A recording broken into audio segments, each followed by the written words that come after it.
지리산 문화정원연구소를 운영하고 있고요. 지금 공직에 40년째 근무하고 있습니다. 지리산의 복합적인 문화를 연구하는 것인데요. 지금 이제 인물, 풍수, 풍수지리, 음식, 제반적인 것들을 이제 수집하고 연구하고 또 분석하고 88년도에 이제 올림픽이 됐었어요. 올림픽이 있었는데 그때 이제 외국 사람들이 많이 한국에 왔고 특히 이제 동남권도 뭐 그런데 이제 제가 안내를 했었는데 이제 판소리예요. 왜냐면 이제 88년도 그 올림픽 때 가장 한국을 많이 어필했던 것들이 김치하고 판소리였거든요. 또 이제 한복하고 그 세 개가. 그런데 판소리에 관련되는 것들 관광은 다 남원으로 왔었어요. 그 판소리 속에 음식이라든지 뭐 사람 사는 이제 얘기라든지. 근데 그런 것들이 없었기 때문에 이제 좀 저희들이 필요성이 이렇게 있다. 시 차원에서도 그렇고 또 시민도 그렇고 공무원도 그렇다. 그래서 이제 저희들이 동아리를 만들어서 공부를 하게 된 거죠. 이제 남원 문화원 또 이제 저희 문화 관련된 선배 그리고 이제 또 그렇게 세 명이 이제 남원학을 이제 창립을 해서 이제 활동을 하기 시작했는데 기초적인 것은 이제 판소리였죠. 그랬더니 동편제를 중심으로 소리꾼들의 삶이라든지 뭐 이런 것들을 연구하고 조사하기 시작을 했습니다. 학문이라는 것들은 사실은 소리 세계에서 뭐 그렇게 많은 부분을 차지하지 못하죠. 명창은 이제 세상 사는 사람의 얘기인데 특히 이제 그 소리꾼들은 우리하고 이제 생활 습관이라든지 사회적 신분이 달라요. 그래서 그 수많은 문화를 자기들 세계의 존재 가치로만 가지고 있기 때문에. 그럼 우리 일반인들은 잘 알지 못하죠. 그런 것들은 다 은둔되어 있고 오로지 노래, 판소리로만 세상에 나와 있기 때문에 저희들이 이제 그 깊은 것을 좀 알아야 필요가 있겠다. 그렇게 시작을 한 것이죠. 근데 차이가 많이 있죠. 예를 들면 이제 동편제 판소리를 창시했다는 송옥농명창. 그러니 모든 사람들이 동편제는 운봉에서 송옥농명창에서 창시됐다. 시조다, 중시조다 이렇게 이제 학문이 시작돼서 거기에 이제 유파가 어떻다, 뭐 소리의 특성이 어떻다, 뭐 누가 계승 과정이 어떻다 이런 것들 위주로 되어 있거든요. 그런데 실제는 당시에 이제 소리꾼들은 노래를 해서 먹고 사는 것들은 일상생활이 20%도 안 되는 거죠. 일반 생활이었고 특히 이제 뭐 동편제를 창시했다는 가왕 송옥록 선생의 그 이야기도 후손들 얘기를 들어보면 노래로 직업을 가져서 먹고 사는 것은 거짓말 아니었다. 일상적인 생활이었다. 그런데 이제 일상적인 생활을 하면서 그 세계에 더 많은 것들을 키워냈다. 그 이제 판소리를 하다 보니까 이 소리꾼들이 일상 백성들하고 사는데 문화의 중심에 있는 거예요. 그 이제 우리는 단순히 우리들 세계만 있지만 그 사람들은 자기들의 통원이 있어요. 자기들 세계가 있어요. 결혼도 그 사람들 세계에서만 같이 하거든요. 그러니까 절대 우리가 그쪽 사람들 세계를 알 수가 없어요. 그래서 이제 그걸 조사하다 보니까 소리꾼의 세계를 조사하다가 다양한 문화가 이제 접하게 됐어요. 이제 제가 자료를 원체 많이 오랜 세월 동안 하니까 그런 것들이 이제 많은 학자들한테 제공도 되고 뭐 또 필요한 사람들도 제공돼서 각자 이제 가공돼서 이제 세상에 나오기도 하고 또 저도 이제 개인적으로 자료집을 한 20권 이상 만들어서 뭐 또 주기도 하고 그렇게 했습니다. 그 허와 실이라는 것들이 좀 많이 있는데요. 특히 이제 구전문화는 이제 더 그러죠. 그러니까 가왕 송옥록 선생이 운봉 비전마을에서 동편제를 창시했다. 많은 학자들이 그렇게 이제 생각하고 이론도 그렇게 정립을 했고 또 그쪽에 뭐 실체도 만들어 놓고 비석이라든지 이런 거 했는데 그런데 실제로 조사를 해보면 그 마을에 있는 사람들은 잘 모른다. 우리 동네는 그런 사람 산 기억이 없고 아는 사람이 없다. 아마 올해 뭐 30년도 더 된 얘기인데 거기에 이제 송옥록과 관련되는 논문 이론을 싹 쓰신 책을 전부 다 수집해서 그것을 이제 텍스트를 이제 정렬을 했어요. 그래서 누가 증언을 했다, 언제 어떻게 그 현장 조사에서 이것은 어떻게 나온 거다. 그걸 조사해서 이제 비전마을에 송옥록 선생이 살았다는 비전마을에 조사를 했는데 아는 사람이 한 명도 없는 거예요. 그러면 거기에 나오는 사람 증언했다는 그 할아버지는 생존에 계시더라고요, 그때는.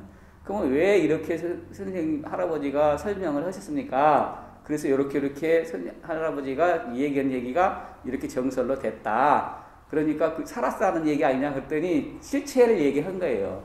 처음에는 아무것도 잘 몰랐다. 몰랐는데 어떤 사람이 와가지고 모종에 있는데 와가지고 물어봤다는 거예요. 이 동네에 옛날에 노래 잘하고 뭐 단골 큰 단골 이런 거 이분이 살았지 않았냐? 우리는 그런 거 모른다. 우리 동네는 그런 사람이 있다 안 했다. 그랬더니 뭐 조선시대 때 뭐 어떻게 해서 다 얘기를 했다는 거예요. 그래서 그런가 보다 했는데 또 얼마 있다 어떤 사람이 와서 물어보더라는 거죠. 그래서 그러면 옛날에 들었던 얘기가 있어서 그렇게 얘기를 했다는 거예요. 그랬더니 그래서 이제 실제로 그러면 앞에 있는 무덤이 따른 뭐 기곡성이 들린다든지 뭐 이런 얘기들은 어떻게 했냐 그랬더니 그 자기는 잘 모른대요. 모른다는 거예요. 그래서 제가 이제 이 실체가 중요하겠다. 실체가. 그래서 이제 찾기 시작해서 유랑을 했던 사람들이거든요. 뭐 평균적으로 한 소리꾼의 생애를 본다면 뭐 평생 동안 한 7, 8번 이사를 다니니까 한 곳에서 오래 살지 못했다. 그런 흔적이 없죠. 뭐 기록도 없고. 그래서 이제 일본에 가서 뭐 기초 자료 뭐 조사하는 과정에 그 어떤 일제시대 때 한국을 여행했던 사람이 써놓은 여행지 중에 한 줄이 좀 있었어요. 한 줄이. 그 동편제를 만들었다는 송옥록이라는 후손이 수원 어디에 살고 있다. 그런 걸 한 줄로 써놓은 거예요. 그래서 제가 그걸 보고 와서 이제 토요일, 일요일마다 수원을 기차로 간 거예요. 그래서 수원 세무서역에서부터 뭐 다 아파트가 개발됐잖아요. 그런데 이제 단독주택이 아직도 많이 있더라고요. 그래서 단독주택에 대문에 이제 문패가 있는 집을 다 찾는 거예요. 송씨 또 특히. 그랬는데 하여튼 84번째 가서 찾은 거예요. 84번째. 가는데 11시 한 40분쯤 돼서 그 장손이 오시더라고요. 뭐 회식했는지 오셔가지고 이제서 거기서 싹 설명을 하고 그랬더니 이제 술김에 자기 집에 있는 이제 그 족보도 가져오고 또 그 현장에서 이제 90일이 넘은 고모한테도 또 전화를 하신 거예요. 그 우리 집안에 이런 일이 있었는가 어떤 사람이 와서 그 얘기한다. 그랬더니 그 위에 이제 목소리가 저한테 또 들린 거예요. 그렇게 해서 이제 그 족보도 확인하고 그래서 찾게 된 거죠. 그래서 이제 그 후손의 얘기를 들어서 그 이제 실체를 확인한 다음에 그 이제 지리상원봉 그쪽에 그 성지에 국악의 성지에 이제 비유도 만들고 묘도 만들고 하게 됐죠. 그러면 이 어디에서 왔을까? 많은 학자들이 뭐 무과기원설 뭐 여러 가지 설을 대잖아요. 근데 이제 대부분의 이 소리꾼이 동편제 소리꾼들은 가야권에가 있었다는 거예요. 가야권에. 그러면 가야에 있는 사람들은 가야 시대는 어떤 나라의 정립이 체제는 아니지만 어떤 집단에 있어서 이제 집단이 이루어지는 이제 수장도 있고 있을 거 아니에요. 그런데 거기에 가장 큰 영향력을 행사하는 중심은 그 제사장이었다 그래요.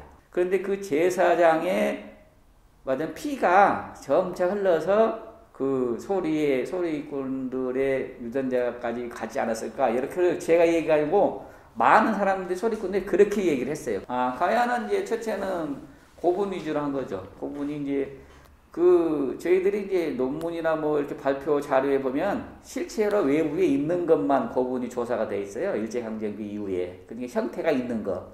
그런데 이제 대부분은 다 밭으로 개간해서 논밭으로 되어 있죠. 고분을 개간해서 그 고분에다 감자를 심어요. 근데 그게 고분인지 알 수가 없어요. 그래서 사람들은 맷동 감자라 그래요. 그 감자 맛이 아주 좋거든요. 그러니까 그 맷동 감자 한다면 그 밑에가 고분이라는 얘기죠. 뭐 그런 것을 조사하기 시작했죠. 처음에는 고분에. 구전이죠. 그러니까 지금은 이제 그분들이 다 돌아가셨는데 그냥 3, 40년 전에만 해도 대부분이 그 가야권에 있는 위치에 있던 행정구역 그 마을들은 1000년 전이나 지금이나 똑같은 상태였어요. 그 마을의 모정이나 경로당에 가면 1000년 전에 했던 얘기를 그대로 하는 거예요. 예를 들면. 지금은 이제 그것들이 다 단절되고 없지만 그래서 그 구전을 다 조사한 거예요. 그래서 이제 그 중에 있는 것도 그래서 이제 한 예로 고분을 발굴했다. 그랬더니 회칠이 나온 거예요. 고분 벽에가 뭐 고구려 고분하면 회칠이 해가지고 그거 벽화도 그리고 하잖아요. 근데 회칠이 나온 거예요. 그러면 엄청난 바다하고 먼 바다하고 200리, 300리 떨어진 가운데 지리산 가운데 조개 껍질이잖아요. 그러면 조개 껍질을 어디서 왔는가? 왜 왔을까? 그런 궁금하잖아요. 그러면 조개 껍질을 가지러 갔다. 그럼 바다까지 갔다. 그러면 그 길이 한 번만 갔을까나? 단지 조개 껍질만 가지러 갔을까? 어떤 생활의 필수 도구, 필수품을 가지러 갔을 거다. 거기에 오고 가면서 뭐 200리, 300리, 100리 되면 그 길에 지금까지도 그 길들이 실체가 있잖아요. 어떤 얘기들이 있었을까? 이런 것들이죠, 사실은. 지리산 고원 분지, 그러니까 북에는 개마고원, 남쪽에는 운봉고원이라잖아요. 그런데 그 고원은 분지라는 것은 요새라는 거거든요. 군사적 요새하고 똑같다는 얘기예요. 그럼 외부에서 침입을 방어도 잘 되지만 외부에서 침입을 할 수 없는 곳이다. 대신 환경 중으로는 사람이 사는 일상생활 환경적으로는 아주 열악한 곳이죠. 왜냐하면 먹을 것이 없는 거예요, 옛날에. 그래서 고냉지는 사람이 못 살아요, 옛날에도. 그런데 왜 그러면 거기서 살았을까? 이런 문제들. 어떻게 무엇을 작업하고 살았을까? 이것이 두 가지죠. 첫째는 군사적인 안정, 나라의 안정이다. 그렇다면 그 부족이, 어느 부족이, 우리가 힘이 약한 부족이 좋은 자리, 안정적인 자리를 차지했다. 이렇게 생각해 볼 수가 있는 것이고, 두 번째는 식량이에요. 그러면 식량을 확보하기 위해서 노력을 했을 것이다. 그것은 개간이라는 거거든요. 개간. 그래서 그 지역의 밭 이름이 아주 많아요. 밭 이름이. 그래서 나라가 생겨났다. 그래서 지금 발굴한 유물을 보면 아주 화려한 것들이 나온 거죠. 마장은 먹고 사는 것이 좀 풍족하면 문화가 이제 꽃 피우잖아요. 어떤 문화, 외부에서 있는 문화까지도 다 현장 가고 멀리 가고 교류도 하고 이런 실체가 있는 것이죠. 가야 고분에 이제 그 운봉고원의 두랑리 고분에서 이제 회칠이 나온 거예요. 조개가 나온 거잖아요. 그런데 그 마을 이름이 두랑리예요. 두랑. 모으는 할머니들이 콩하고 관련된 이름이다. 그렇게 하거든요. 그러니까 지금은 이제 한자 이름이 바뀌었지만 처음에는 콩두자 물락이었다 그래요. 그 콩물하고 관련되는 지역에 고분이 있다라는 거예요. 그러면 먹고 사는 것 중에 단백질, 힘을 쓰고 영양이 있어야 되는 것은 콩이 아주 중요한 거거든요. 그런데 그 콩이 소금이 없으면 음식으로서의 볶아 먹는 거 하나로만 삶아 먹는 거 딱 하나로만 끝나는 거예요. 그런데 소금이 생기면 10가지로 음식 종류가 늘어나요. 그러면 사람들이 이제 그 콩으로 해서 건강도 이제 좋아지고 신체도 커지고 이럴 거 아니에요. 그러면 그 콩물이 두락이라는 이름이 생겨나는 결정적인 역할을 하게 했던 매개체는 소금이었을 것이다. 그래서 이제 그 소금 루트를 찾아본 거예요. 많은 사람들이 다 소금길이 지금도 있고 구전도 되어 있고요. 그런데 이제 가야하고 연결된 소금길은 아니지만 지리산 뭐 벽소령을 넘나드는 소금 장사들 그런 얘기들은 지금도 있거든요. 근데 이제 그래서 그 가야 시대 때 그러면 회치 조개 껍질 얘기가 있었으니까 그 루트를 가면 그 소금도 왔을 것 같다. 갔더니 지금 전해오는 소금길하고 또 일치가 된 거예요. 1500년 전에 이미 소금 때문에 그 길이 닿다. 그래서 저는 그 고분에 있는 회칠이 원래 그 고분을 만들기 위해서 조개 껍질을 가지러 간 것이 아니고 소금을 구하러 갔다가 그 조개 껍질까지 가져오게 됐을 것 같다. 이런 생각을 정말 하거든요. 그러죠. 그래서 이제 중국에는 1250리 되는 그 차마고도가 있잖아요. 차와 말이. 그런데 우리는 단지 소금만 갖고 오는 소금길이 아니고 그 지리산 고원분지에 있는 가야나라에 있던 콩이 하동으로 가는 거예요. 소금 있는 곳으로 가요. 그래서 거기서 소금을 하고 바꿔서 온 거거든요. 그 얘기는 지금도 많이 있어요. 아주. 그래서 화계 장터에서 가장 유명한 음식은 운봉 서리태 콩두부예요. 그러면 이것이 우리가 중국의 참마과도 같이 콩과 소금이 교환됐으니까 염두고도 하자. 그런데 이제 중국의 참마과도가 1260년대 우리는 126리예요. 10분의 1이죠. 그러지만 길이는 작지만 문화적 얘기는 아주 더 많죠. 훨씬 많죠. 그래서 제가 이름을 붙인 거예요. 일단은 이제 그 디자인 해내고 가공을 해야 돼요. 그래서 이제 예를 들면 그 염두고도 길에 운봉에 황산이라는 것이 있거든요. 하늘로 보면 황산 고려말 때 황산 대첩을 할 때 외적은 고려군 이성계 장군이 이끄는 고려군보다 10배가 숫자가 많아요. 조선왕조실록에도 그렇게 되어 있으니까. 그런데 더군다나 이제 외적은 3개월 이상 거기서 이제 황산 주변에서 진을 치고 이제 전력을 정비하고 있었고, 고려군은 이제 개성에서부터 뭐 16일 보름 이상을 달려와서 전투를 하면 이제 승산이 없는 거죠. 그런데 이제 어떤 그 병사들한테 일당백, 어떤 영적인 신화가 필요한 거죠. 신화가. 그래서 이제 함흥이나 이렇게 이성계 장군이 주둔했던 고려군의 그 신은 백두신이거든요. 백두신이 우리를 보살핀다. 그런데 이제 남쪽으로 왔으니까 우리가 지리산 신을 우리가 이제 의지를 해야 된다. 이런 개념들이 있었거든요. 근데 말하자면 이제 그 고사를 지내서 우리 고려군이 지리산 신으로부터 영접을 받아야 된다, 지원을 받아야 된다, 이런 역할이 있는 거죠. 그래서 이제 접반사를 통해서 이제 운봉이 황산대첩 고남산에서 태조봉에서 고사를 지내게 된 거예요. 그러면 10배나 많은 일본군을 이길 수 없으니까 우리가 지리산 신의 봉을 받자. 그래서 날을 받자. 전투락을 받자. 매복하는 날을 받자. 그런데 보름날을 받은 거예요. 보름날. 그런데 보름날은 운봉은 글자 그대로 구름이 많은 날이잖아요. 달을 볼 수가 없어요. 달이 조명탄을 해야 되는데. 그러니까 조명탄을 달이 잘 뜨도록 우리가 고사를 지내자 해서 하는 것이 이제 그때 뭐 여러 가지 있지만 그 중에서 이제 뭐 떡 여러 가지 있는데 그런 황산 달떡이라고 있어요.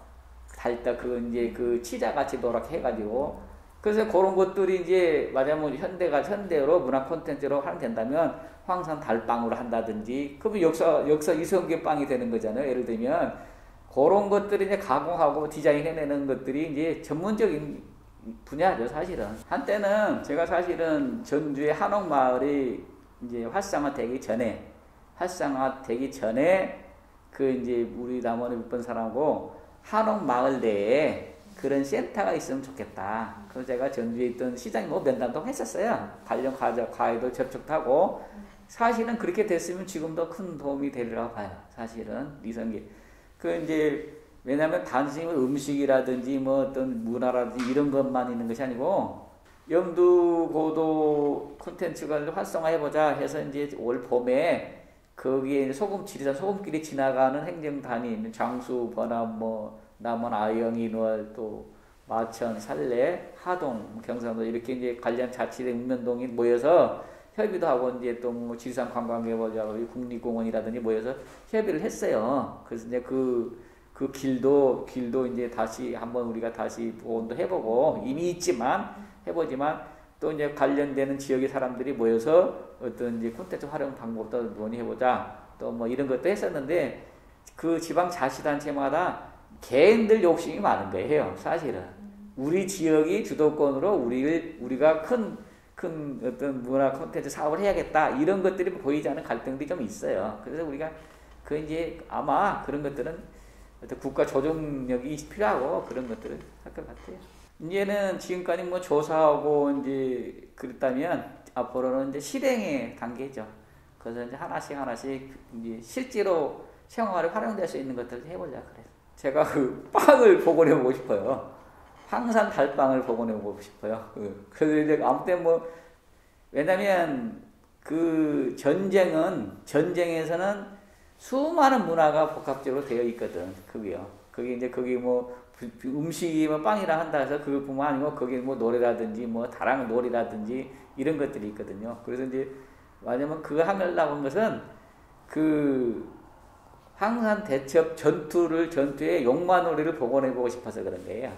일본군은 용, 우리는 뭐 말, 그러니까 용마 전투 놀이가 이제 어떤 민속 놀이로 만들어지면 복원되면 뭐 그게 음식이라든지 뭐 다양하게 있죠. 그것을 좀 복원하기 위해서 첫 단계로 그것을